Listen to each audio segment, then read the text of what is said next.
Olá, pessoal. Sejam bem-vindos a mais uma correção de exercícios. Vamos corrigir os da página 27, tá? Nosso livro didático se liga na língua. Então, exercício 1. Volte à página 25 e releia o primeiro parágrafo do texto. Explique a razão da maravilhosa mudança nos costumes de Simão. B. Relacione o motivo dessa mudança ao projeto literário dos autores românticos. Então vamos lá. Vocês viram que o Simão Botelho ele se apaixona por Teresa de Albuquerque e esse é o motivo para que ele queira mudar, queira se transformar. B.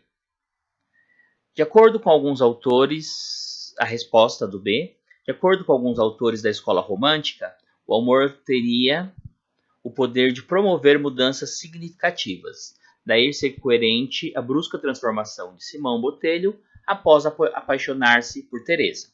Ou seja, essa mudança se dá por, segundo alguns autores, de acordo com alguns autores do romantismo, o amor ele é importante, ele é capaz de transformar completamente uma pessoa. Vamos lembrar que o Camilo Castelo Branco ele tem as características do que a gente chama do ultrarromantismo, tá?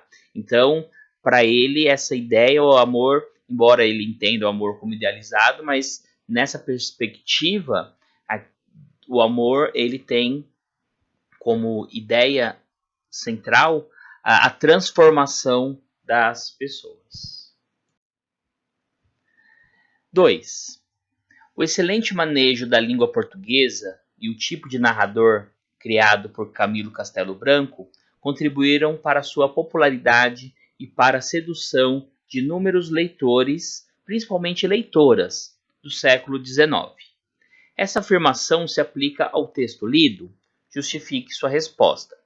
Então, quando há no livro didático esse tipo de questão, claro, é possível, né, várias respostas são possíveis, mas há o que se espera, ok? Claro, se você foi diferente do que se espera, não há problema quando essa questão é uma questão mais aberta, diferente da anterior, por exemplo, que é uma questão de interpretação. Aqui não, aqui é uma questão um pouco mais aberta. Então vamos lembrar que Camilo Castelo Branco ele foi um importante autor, né, no romantismo português. Suas obras eram muito consumidas. Ele vai criar aquele tipo de obra que depois nós ficou no imaginário coletivo como esse é o romance como sinônimo de história de amor, porque as histórias dele geralmente têm essa tendência, né, as características da história de amor. Então, se aplica ao texto? Vamos à resposta. Né? Então, o 2A. Espera-se resposta afirmativa. Camilo escreve uma obra em que a língua portuguesa é acessível, coloquial, direta e espontânea. Lembrando, o coloquial é a linguagem do dia a dia, né? Uma linguagem mais popular. Então, os textos dele, embora para a gente, hoje, haja um distanciamento tanto do ponto de vista histórico, como até mesmo de região, né? Portugal, Brasil, a linguagem ela embora ambos falem português, mas a linguagem ela tem muitas diferenças. Então, mas quando ele escreveu, era uma linguagem acessível, uma linguagem popular. Vamos lembrar que uma das características do romantismo é fazer uma literatura para essa classe burguesa, né? Então não é para os nobres, para as pessoas com alta cultura, mas para o povo de uma maneira geral. Tá? Lembrando que o povo aqui a gente coloca entre aspas, porque não eram todas as pessoas, ainda assim era um grupo seleto que tinha acesso à escolarização, à mesma alfabetização, ok? Os períodos são curtos, o que facilita a leitura, ou seja, não tem aqueles parágrafos extremamente longos e complexos. Coloquialismos, como cansam-nos a paciência, ou seja, linguagem do cotidiano, linguagem mais coloquial, são frequentes. A linguagem marcada por exclamações, espontânea e a adjetivação, né, ou seja, usar adjetivos, suspirosa, menina, é precisa. Além disso, o narrador comporta-se como se estivesse contando pessoalmente uma história para o leitor, numa relação de quase intimidade. Opina: os poetas cansam nossa paciência. Enganam-se ambos. Ele também explica: o magistrado e sua família eram odiosos ao pai de Teresa, por motivos de litígios, e ele também vai situar o interlocutor. E outro relance dessa narrativa darei conta do remate desse episódio. Ou seja, o narrador ele não simplesmente vai narrando e contando a história, mas ele vai mais do que isso, né? Ele vai opinar, ele vai explicar, ele vai, né, contextualizar ali para o interlocutor. Então é algo muito interessante, né? Esse tipo de narração, esse tipo de narrador do Camilo Castelo Branco. B. Na sua opinião, essas estratégias continuam a seduzir os leitores do século XXI, como você? Também é uma pergunta aberta. Claro que há várias possibilidades. Se a resposta for não, não há problema, desde que seja justificada. Haja um argumento, né? Um argumento também não pode ser não porque eu não gosto. Não, tem que explicar, desenvolver, né? Mas, vamos lá, o que se espera? Espera-se que as respostas sejam afirmativas, pois o texto de Camilo é escrito em um português claro, simples, espontâneo, até mesmo para um leitor atual. Então, se a gente for pensar que tem tanto tempo, tem a questão que nós falamos do distanciamento tanto geográfico como de tempo, mas ainda assim é um texto que dá para entender, é um texto fácil comparado a outros autores. Além disso, a força do discurso empregado pelo tipo de narrador, criado pelo autor, ainda mantém seu poder de comunicação com quem o lê. Ou seja, pelo narrador ser um narrador com as características apresentadas, de apresentando e dando opiniões, isso faz com que, de uma maneira geral, os leitores se interessem e gostem, né, dos textos dele. 3. O narrador que faz o relato em Amor de Perdição apresenta, ao longo do texto, elementos que o identificam com os valores típicos da classe burguesa, principal leitora das novelas de Camilo Castelo Branco. Lembrando, né, que na verdade, são os principais leitores do romantismo de uma maneira geral. Você concorda com essa afirmação ou discorda dela? Justifique sua resposta recorrendo a fragmentos do texto. Então sempre é importante pegar os fragmentos e não deixá-los soltos, mas pegar, coloca, explica o argumento e por que você utilizou ele ou não. Tá? Isso é sempre muito importante. Então vamos lá, a resposta. Espera-se que concordem com a afirmação, pois o narrador mostra que se identifica com os valores burgueses. Então, vamos ver as partes.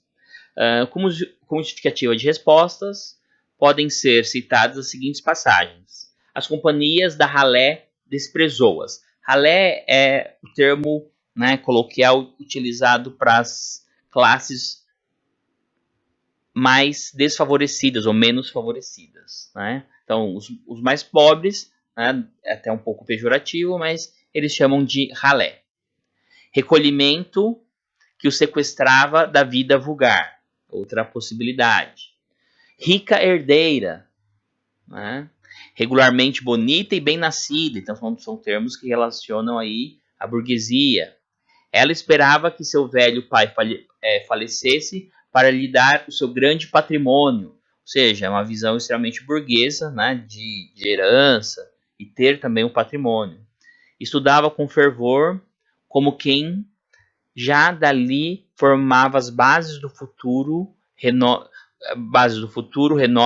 e da posição por ele merecida, bastante a sustentar dignamente a esposa. Então também uma visão burguesa aí do casamento. Convertido aos deveres, à honra, à sociedade e a Deus pelo amor. Também, né, esse conceito de honra, sociedade e Deus está muito presente no romantismo e, claro, também na burguesia, de uma maneira geral. 4.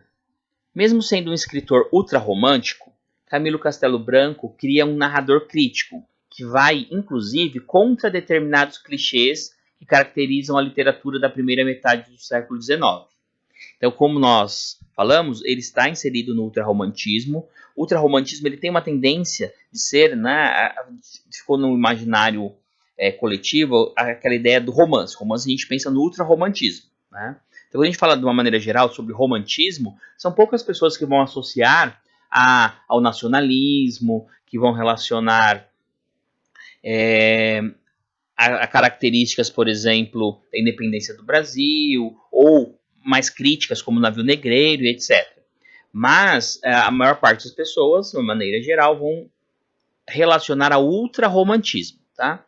E embora Camilo Castelo Branco, a maior parte das histórias dele tenha, de fato, também esses clichês, essas histórias, né, que vocês fizeram lá no resumo, né, então o maniqueísmo é muito presente, as histórias, né, com final feliz, a pessoa, na ideia do maniqueísmo, o bom é sempre bom, o mal é sempre mal, tem a pessoa honrada. Então, aquelas características básicas você vai encontrar, sim, na obra dele. Mas, ainda assim, em alguns pontos, ele faz algumas críticas, tá? Então, que fragmento do texto comprova essa afirmação? Faça uma paráfrase do fragmento destacado, de modo a explicar a posição do narrador. Então, vamos já falar dos dois. Então, o 4 é o seguinte. O fragmento que comprova a afirmação é o seguinte, tá? As barras duplas, elas separam os parágrafos. Então, os poetas cansam-nos a paciência a falarem do amor da mulher aos 15 anos, como paixão perigosa, única, inflexível. Alguns prosadores de romances dizem o mesmo, enganam-se ambos. Ou seja, ele vai criticar diretamente aqueles poetas ou os autores que falam, né, que a moça aos 15 anos ela tem uma paixão perigosa. Ele vai falar que não é bem assim. Então ele vai criticar, vai contra, né, algo que era visto por maior parte dos autores. O amor dos 15 anos é uma brincadeira, a última manifestação do amor às bonecas. É a tentativa da vizinha que ensaia o voo fora do ninho, sempre com os olhos fitos na ave-mãe, que aí está de fronte, próxima, chorando. Tanto sabe a primeira, o que é amar muito, como a segunda, o que é voar para longe. Teresa de Albuquerque devia ser, porventura, uma exceção no seu amor. Então aqui ele faz uma crítica direta a essa visão de que a jovem de 15 anos é imatura, não sabe o que ela está sentindo, que o amor dela, na verdade, né, é uma brincadeira, e ele vai falar que não é bem assim. Né? Então ele vai contra uma ideia que poderia se generalizar ali. Essa é a crítica que ele faz, que ele foge aí desse clichê, desse lugar comum. B. Embora os poetas e alguns prosadores repitam que o amor das mulheres aos 15 anos é uma paixão intensa, que não pode ser substituída, esse amor é apenas uma brincadeira, um resquício da infância, ainda frágil devido à falta de experiência. O amor de Teresa Albuquerque, porém, era uma exceção. Então, aqui era para vocês fazerem a paráfrase. O que é a paráfrase? A paráfrase é quando você pega um trecho de um texto e você conta com as suas palavras. Você faz ali, você tenta de alguma maneira contar ao leitor, ou se você vai escrever, né, é como se você fosse contar para alguém aquilo que você leu. Então você não usa exatamente as palavras do texto, você usa as suas próprias palavras. Então aqui nós temos o exemplo de como ficaria a paráfrase, tá bom? O exercício 5. No geral, no gênero textual, novela, há várias células dramáticas, estruturadas por conflitos com começo, meio e fim, que juntas compõem um todo ligado à unidade de ação central. No fragmento transcrito, apresenta-se uma dessas células e anuncia-se que ela será explorada em outro capítulo.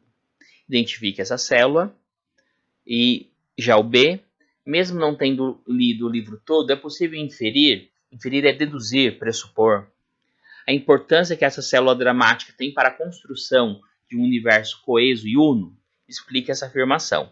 Então, vamos lembrar que dentro do gênero romance, né, quando falar novela, A novela ela é considerada um gênero textual, próxima do romance, que são histórias...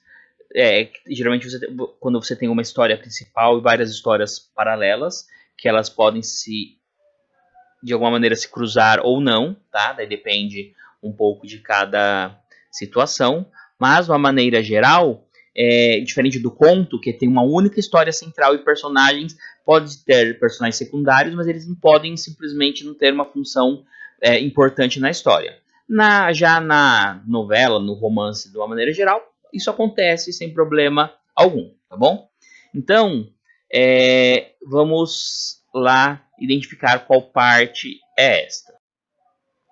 Trata-se da história do irmão de Simão, Manuel Botelho, cadente em Bragança, que se apaixona por uma açoriana. A açoriana é quem nasce na Ilha dos Açores, que é uma região, né, são ilhas, mas pertencem a Portugal, casada com um acadêmico. O acadêmico é quem trabalha, desenvolve pesquisa na área acadêmica, numa universidade, por exemplo. A moça abandona o marido para viver com seu amor em Lisboa e depois na Espanha. Então, aparece esse trecho que vai contar e fala, depois a gente dá continuidade. Tá? Então, qual a relação? A história de Manuel Botelho não é a principal, não é a ação central da novela, mas contribui para a construção de um universo baseado unicamente na força do amor.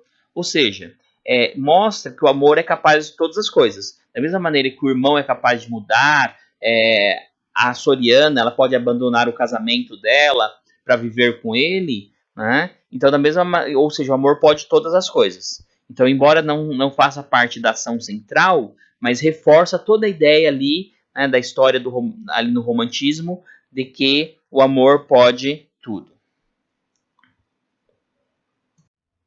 E assim nós encerramos a correção da página 27.